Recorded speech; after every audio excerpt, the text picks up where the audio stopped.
Oh, yay! 5 o'clock on the dot. Here at the spot. Everything look all right? Is it turned upside down or sideways, or is it the way it's supposed to be? Come on in the house. Let's see y'all. Robert, hey, how you doing, man? My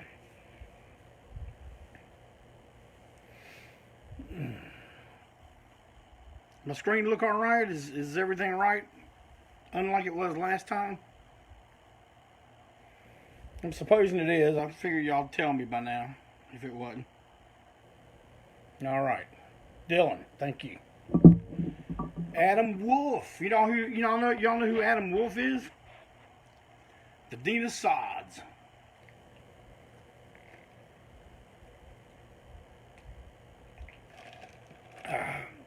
I'll be drinking a lot of water today. Damn, it was hot out there today. Well, I hope everybody's doing well. What is this, Tuesday? It's Tuesday.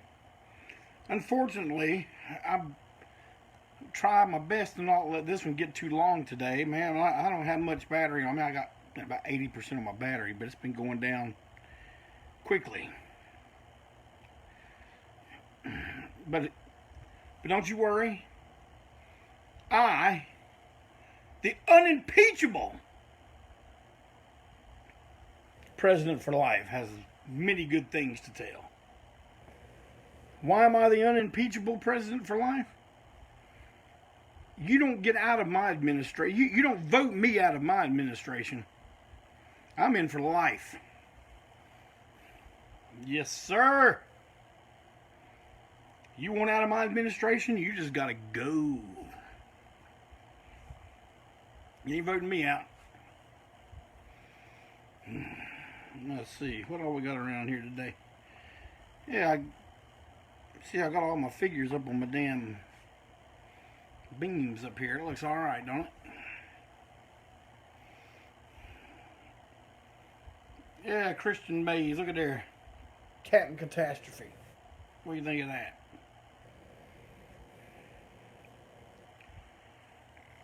Well, there's, I don't know where you guys are, but where we are, they're talking about the kids going back to school in about a month, and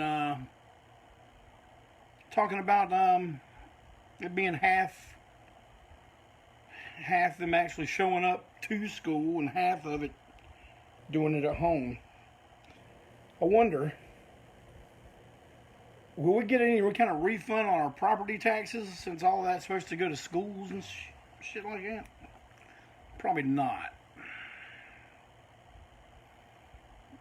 You want to hear more Guar barbecue stories? Well, man, I ain't never been to a Guar barbecue, so how can I tell you any more stories? And I've never told one to begin with. Man. Check my audio. Okay. Make sure everything. How's that sound? How's that doing now? Better?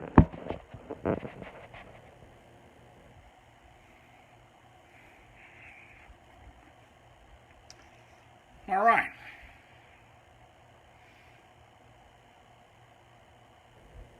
Well, I hope everyone's doing well. I just like to get in a few little snide pokes at the beginning, you know how I am. Got a lot of good stuff to talk about today, man. I guess I'm gonna jump right in it. I'm gonna jump right in.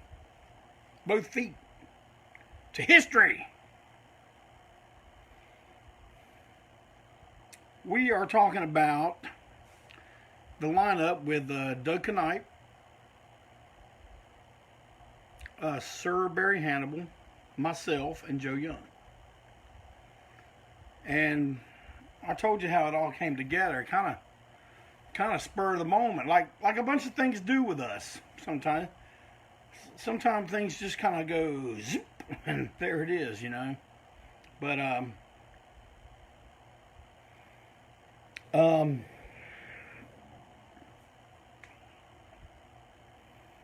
we we were getting ready to record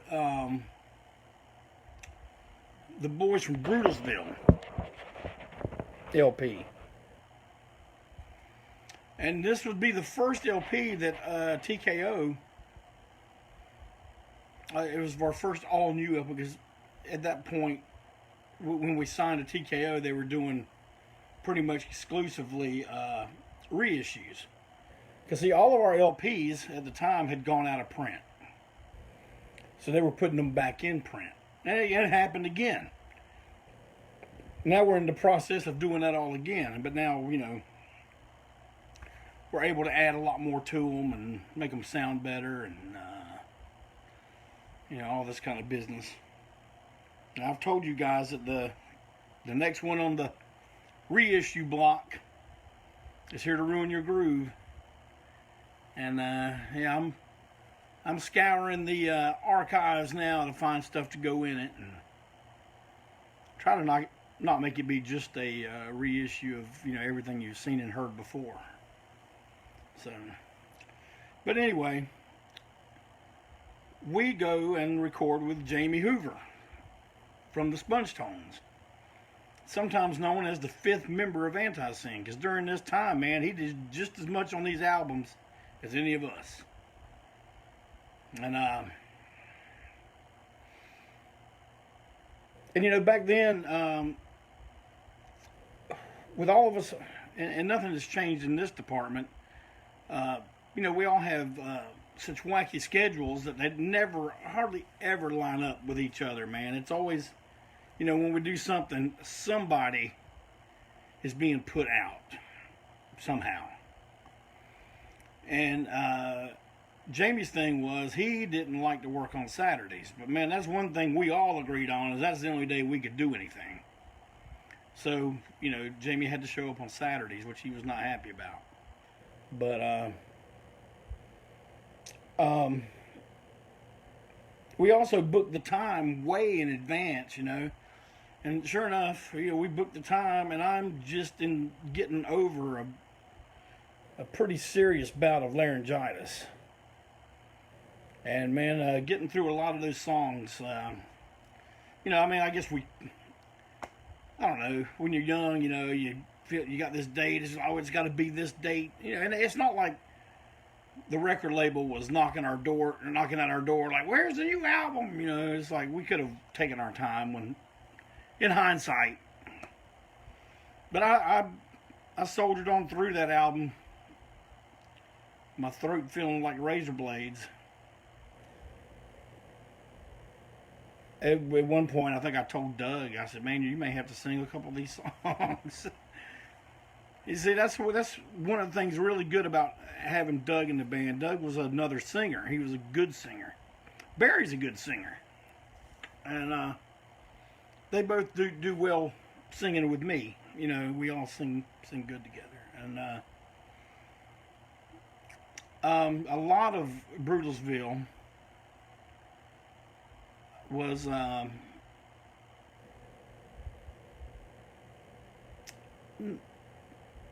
wouldn't say a lot. I wouldn't even say half, but a good percentage of it was Doug and Barry. Unlike the album after it, Bad Will Ambassadors, where it was mostly Doug and Barry. So, but anyway, Joe wanted to have an album that didn't have any of the in-between talking and stuff, and you know, I was not happy about that at all. But I figured I'd be fair. I did get my samples and stuff in there, but yeah, I like all the rambling and the little intros and stuff. So yeah, that's pretty much the way it's going to be from here on out. But yeah, you know, one of the highlights for me on that album was that Lord Such cover we did of Smoke and Fire. I was very pleased with that. But I guess what we're known for the most on that record was the song "Melting Pot," which was you know, which gave us a good black eye for a while. We felt that it was just a joke with the punchline at the end. You know, if you guys know the song, you know exactly what I'm talking about. And but it turned out to be a lot more than it was, and some of our bad reputation came from that. But you know, am I sorry about it? No. Am I ever going to apologize for it? Certainly not. It was never meant to hurt anyone. It was meant for entertainment, and that's all it is. And I mean, you know, it's like we told you, we're never going to tell you what's real and what's not. You know, do we really think like that? We might. Oh, there's no way y'all think like that. Oh, but we do. Oh yeah, I know. Y'all believe that's the way y'all are. No, not really. So that's the way that's going to be. But no apologies, nothing. You know, just it was what it was, and now it's history. You know, that's it. But yeah, John, I was happy with that cover of 6 Days on the Road too. I thought we pulled that off all right. That record had a bunch of covers. I think we also had Commando, right? So yeah.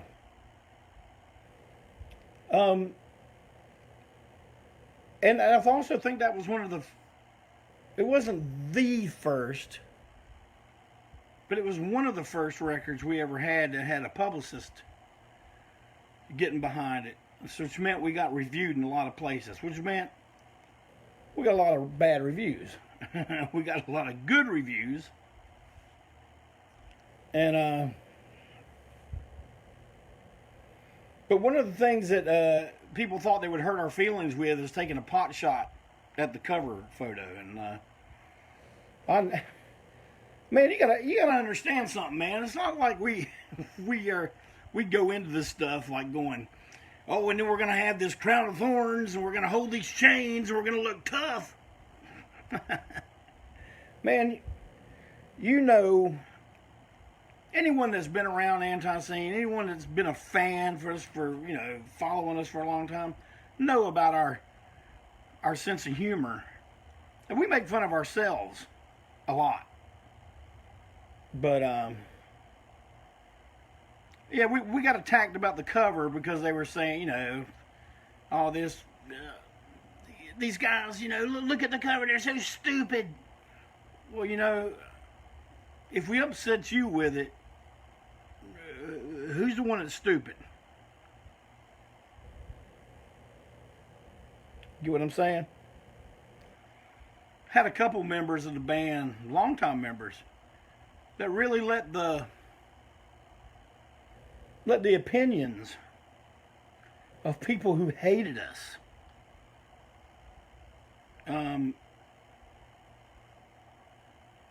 mess with their thinking.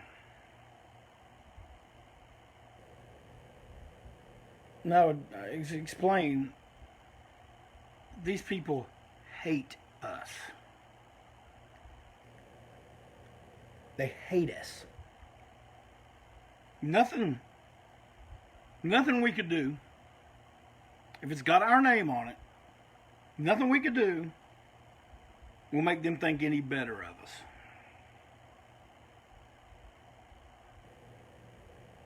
Hell, we could have wrote Year of the Cat. They'd still say, song's stupid, Year of the Cat. Thanks, Bill. I like it too. You know why I like it so much? Because me and Chris Radock, our buddy that, you know, photographer that was murdered a few years back, he and I, you know, planned all the lighting in that. We did it in Barry's shop.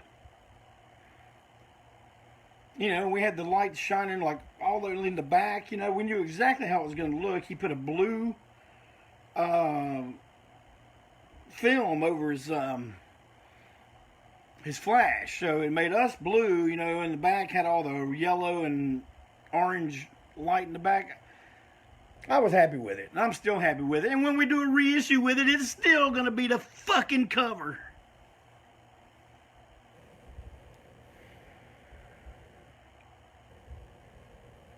So there you go. I told you I ain't going to apologize for it. I don't apologize for anything we've said or done to anyone about anything ever. That's it.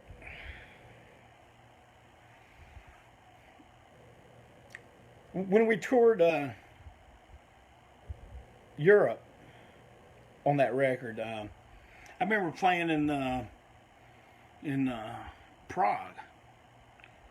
It was a club we played several times, I guess, but they had switched the club around. They moved one end, you know, like instead of the stage being down on that end, it was back down on this end. It was a much nicer club this time, but the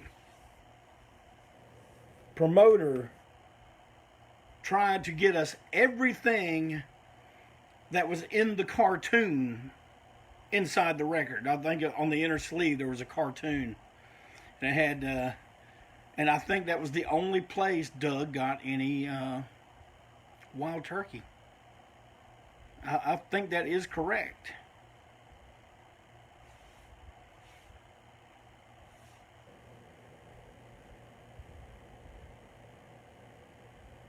That's pretty funny, you know. Him, I tried to get this. I tried to get.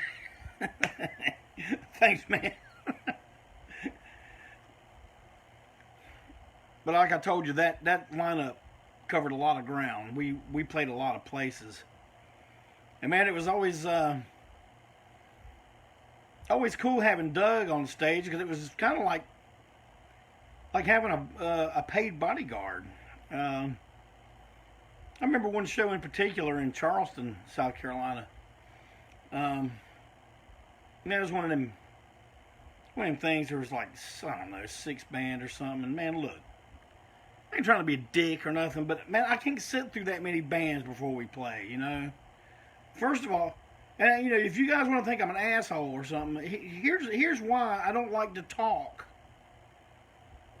while bands are playing.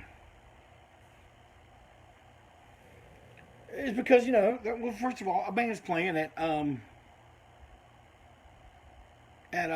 full volume. And if I gotta scream, you know, talking, my voice gets wore down and wore down. I don't mind wearing it down when we play. And but I don't want to wear it down before the show. But yeah, too many bands is not fun. I don't care what anybody says. I hate it. Hate it. You know what I like? Yeah, you know what I like? One good opener. One good opener. That's what I like. One. Of course, most clubs won't allow that. I mean, goddamn, I used to go see Cheap Trick. TKO opened. Wasn't 15 fucking bands. Go see Kiss. Nantucket opened. Not Kiss and 65 other bands that you don't care about.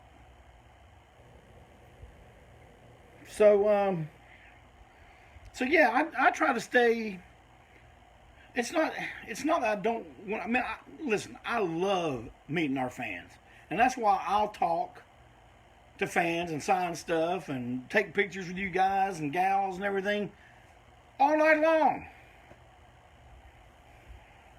When the show's over. But see, we came there to play. We came there to do our show, and I want to do our show the best we can. Now, man, I've done some shows where my voice was pretty much gone. Yeah. And I got this thing on tour where I'm always worried about the third show. I call it the third show curse. Man, if we got like 4 or 5 shows in a row, man, I always fret about show number 3. Because that seems to be the one where my voice is going to get the wear down. And once I push through that one, I'm good. 5 shows, 10 shows, 15 shows.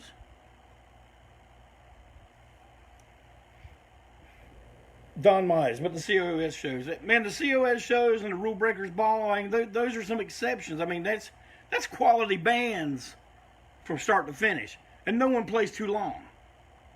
Everyone understands the whole, let's get on there, do our thing, give them what we got, and then let's get off, Most opening bands that don't play very much think that when they get an opening slot with a band that people do want to see, this is their opportunity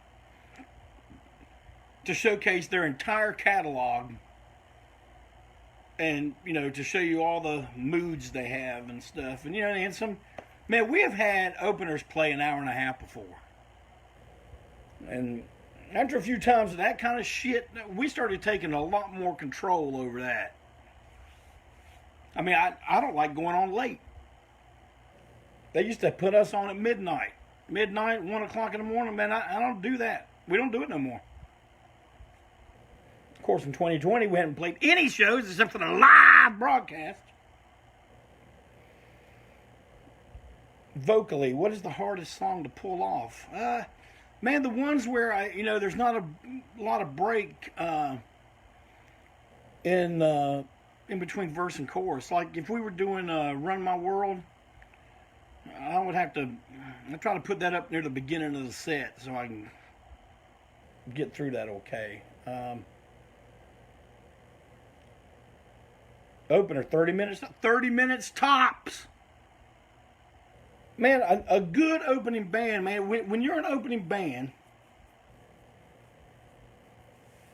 man, what your deal is to get the crowd warmed up. Henceforth, the name warm-up band.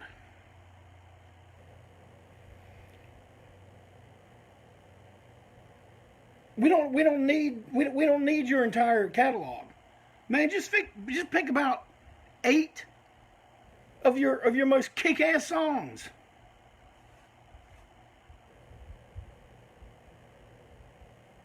Try to blow the headliner off the stage. It is your duty to try.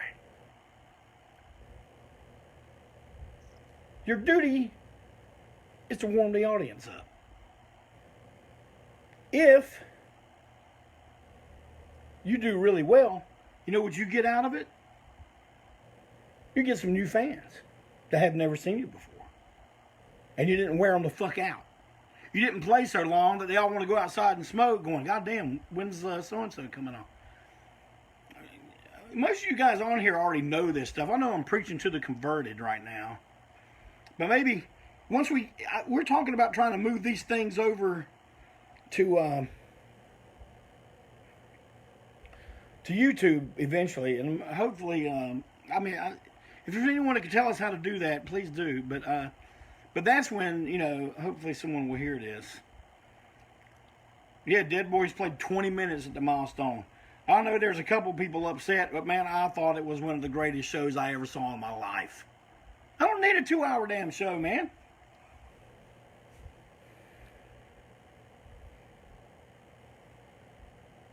Yeah, I'm losing my train of thought here.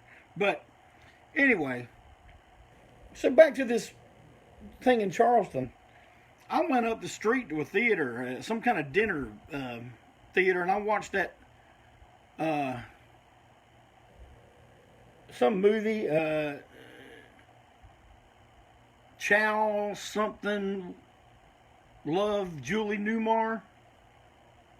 Had Julie Newmar's name in it, so I went and saw it. I don't remember a thing about it. But see, I like to just be able to not talk before we play, so that my voice is good and strong when we go on. That's it. After the show, yep, we'll hang out, we'll talk. I love talking to our audience. I do. And I'm pretty good at remembering faces. Tu Wong Fu, that's right, Randy. Tu Wong Fu, I went and saw that. I still don't remember anything about it. But at that show, man, like Doug noticed there was one guy who was just like being completely out of control the whole time, yelling at bands, throwing shit at them. And he went and told whoever organized the program,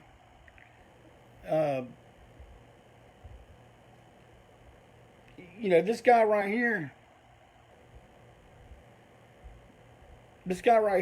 he's causing trouble. And if y'all don't do something about it, and he's still doing it when we go on, we're going to do something about it. Well, man, this is whenever I used to come out on stage with the flag mask and the hat, and man, I had that thing on, and I turned around the crowd. This kid is standing right in front of me, and he's acting like he's going to buck up to me and intimidate me and scare me. I just looked right at him.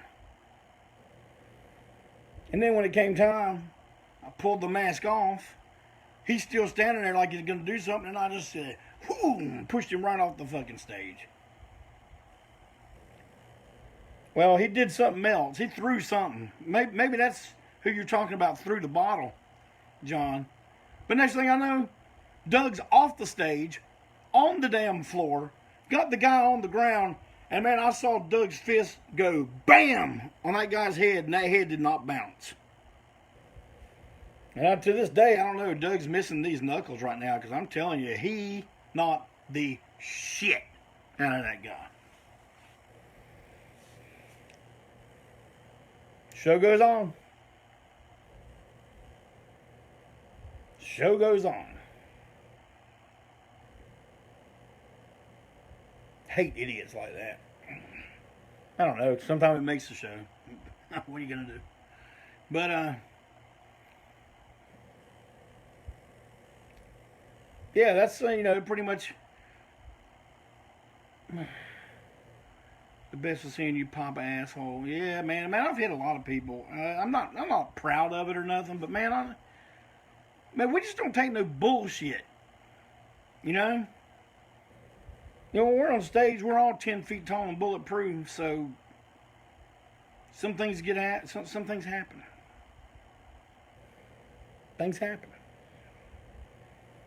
God, I've seen Tom take his bass off a few times and just swing it like a baseball bat and knock somebody in the head with it.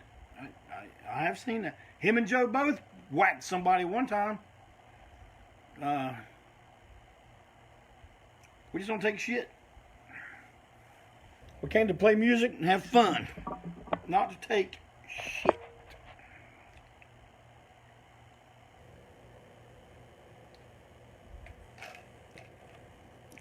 Next week, I'll think of some more Brutalsville stuff to talk about, and we'll start moving into the Bad Will Ambassadors album. First album to ever have Cosmo and the Dinosaurs on it at one time.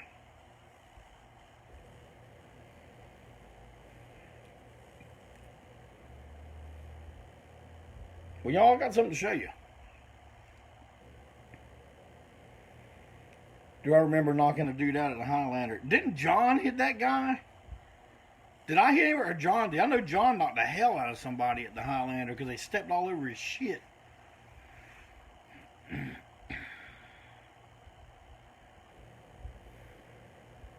But I got something to show y'all. You remember one of Malcolm's one of his talks? He was telling you guys about when they press records, there's always an overage on one end or the other. More times than not, you end up with more records than you had print. It's usually your print that usually is short, I would guess. And you think, oh, well, I got all these fucking records now. But, at some time, some stuff can be really made really cool out of those. You make some special collector's items for everybody. And I have a few of those that I just got today. And you know what? I'm gonna keep knocking this thing all to hell. As it stands, I'm not gonna put these on the website. Right now. What I'm gonna do, I'm just gonna offer it to people who tune in to break on through. What do you think of that? So if you see something you like when I show these to you, contact me and we'll talk. Okay? Let me give you guys first shot, and then if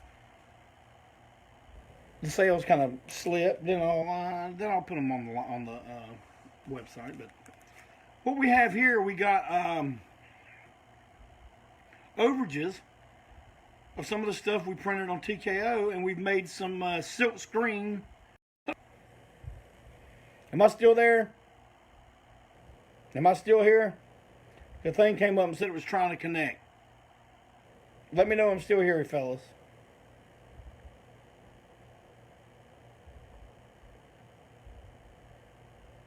Y'all got to tell me something.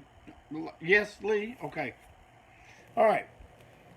You guys know the LP, The Dying Breed, where we did covers of... Thanks, Dave. Cool. We did covers of bands that were like our friends, with the exception of the Osmonds, which I'm sure if we knew the Osmonds, they would be our friends too, but we don't know them, so they're the only ones that we did on here that wasn't, a group that we know.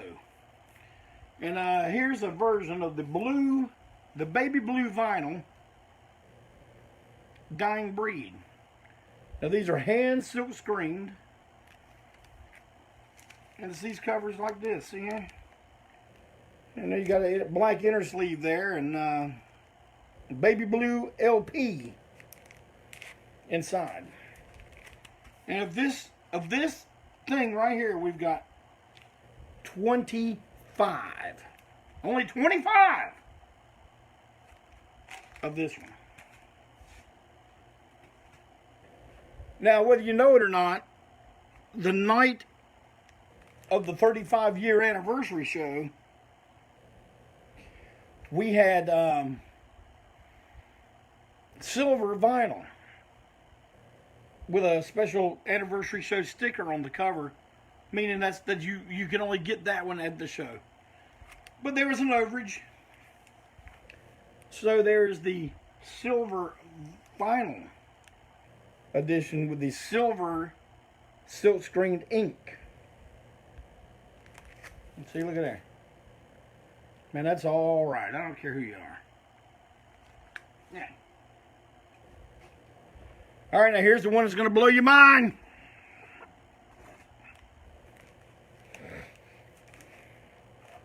Man, I'm not even going to talk about this one.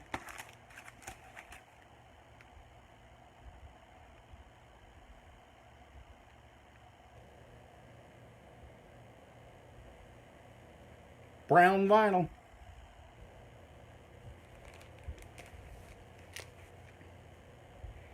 Look at that.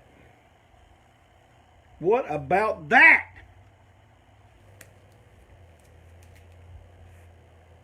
$75 of these exist. Look at that gold paint. That gold ink on that black matte board. Man, that's all right. I don't care who you are.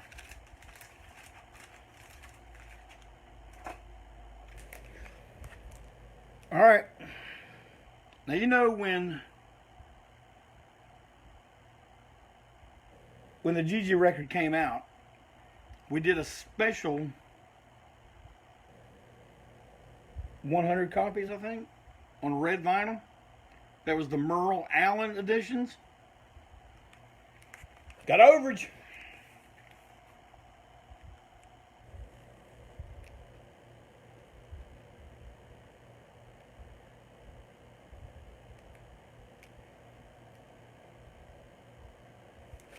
Look at that. How badass is that? How many of these?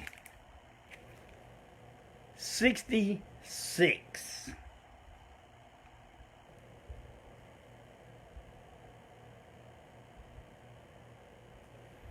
You asking how much, Don Mize? Man, I don't discuss price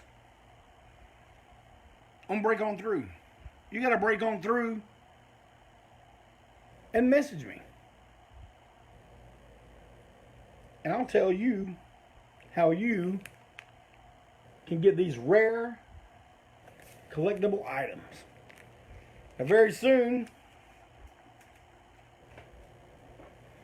we're going to have one of drastic Southern Hostility demos and EP royalty expanded. Now you know you can still buy the regular issues. I'm not saying that they're gone. They're not. It's just these were the overages that we couldn't match with packaging. There's nothing wrong with this pressing. Everything's fine with the pressing. It's just we made some special collectible silkscreen covers. Once these are gone, that pressing is gone. Yeah.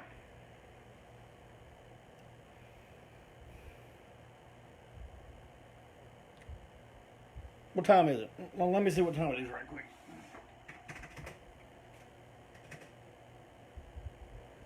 All right.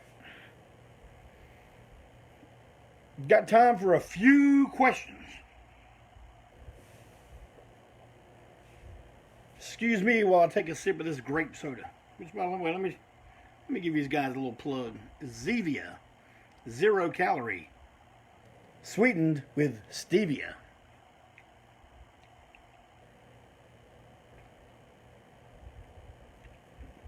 Man, I love grape soda.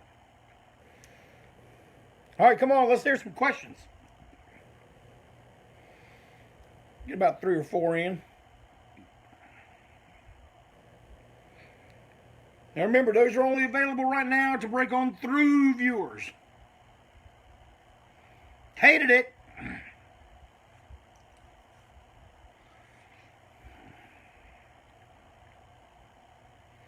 No questions. Do you have any Joe Young memorial screen prints for sale? I do not.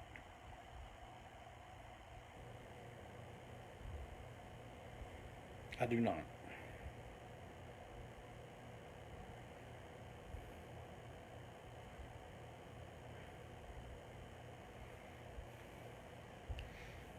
Come on, y'all gotta ask me something else. Ask me a good question. Everybody got their name-taking notebook? You been taking names down? There might be a Rancid Vat tribute. Will y'all be on it? Who's putting it out? Yes. Favorite openers for ANTiSEEN? Man,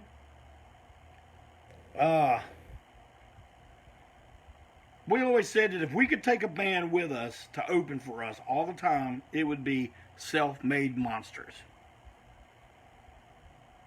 I mean, we like opening for other bands. I mean, there's a lot of bands we like playing with, believe me. Street Clones. I can't think of them all right now, man, but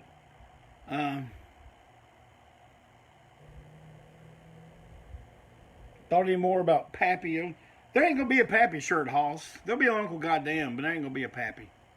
I hate to disappoint you about that. Any shows this year, not looking like it, except Muddy Roots.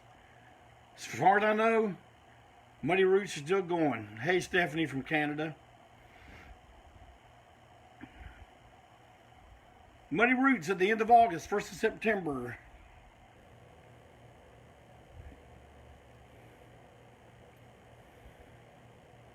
And we love playing with I Hate God. We love opening for them.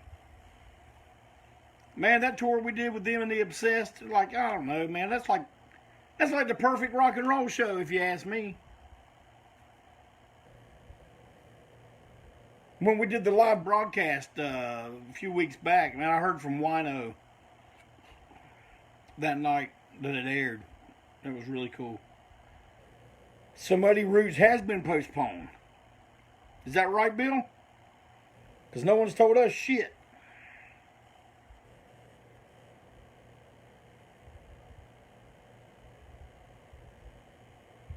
Yeah, I want to hear that, John.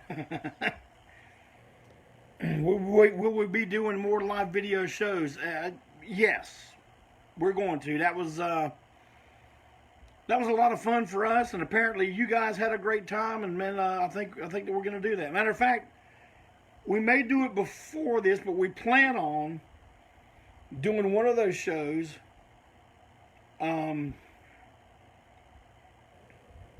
With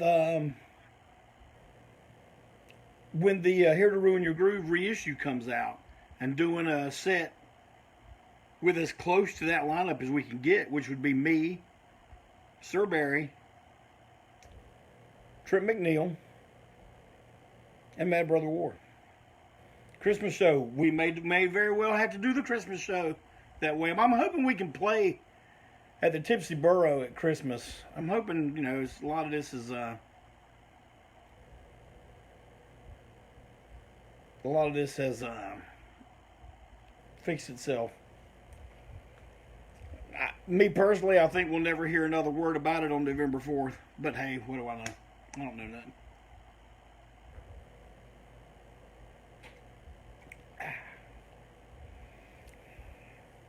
Thank you, Stephanie. Yep. We're going to do a few more. Man, we figured out what we got to do. We know how to do it now. And I think each time it'll run a little smoother. And we're looking forward to doing it again. We really had a lot of fun. I thought it would be really awkward playing to no one. I mean, we couldn't even see the people that were there because all the, the lights in our face and stuff. But hell, I just played to the camera. And when you're a staple in the modeling industry like I am, when you smile for the camera, it's me.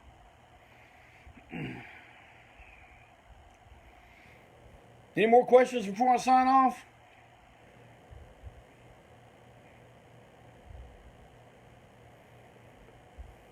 All right. I know this was a short one. Next week, we'll have some more substance.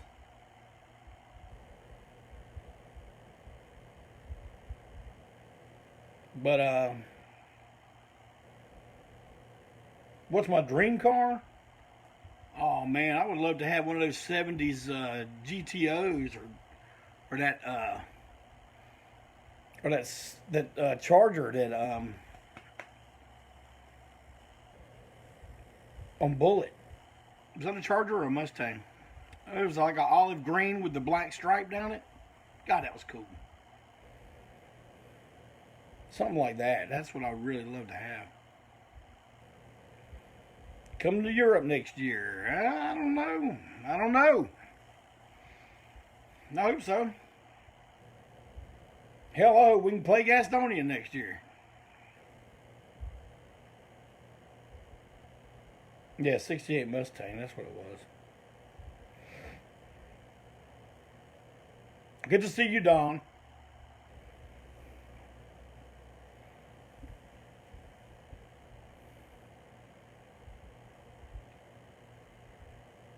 Yes, my son-in-law came over and hooked up the TV, and now me and the missus are watching 42 inches of quality television every night.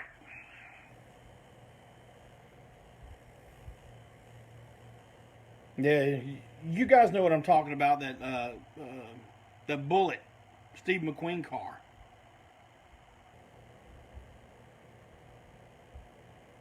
Thank you, Art. Thank you very much. Well, my battery's getting low, so that means it's time to go. How's the dog doing? Oh, Cactus Jack's laying down right there. He's been laying here the whole time. He loves Break On Through. And how's Winter? Winter's doing great. I saw her last week when they came to put the TV together. We got to play with her a little bit. Man, she brings me great joy. She truly does. Thanks for asking. And the white Challenger from Vanishing Point. That would be cool too. Well, you're quite welcome, Thomas. Thank you, Marvin. Remember, be good, be cool, do what you do. But eventually,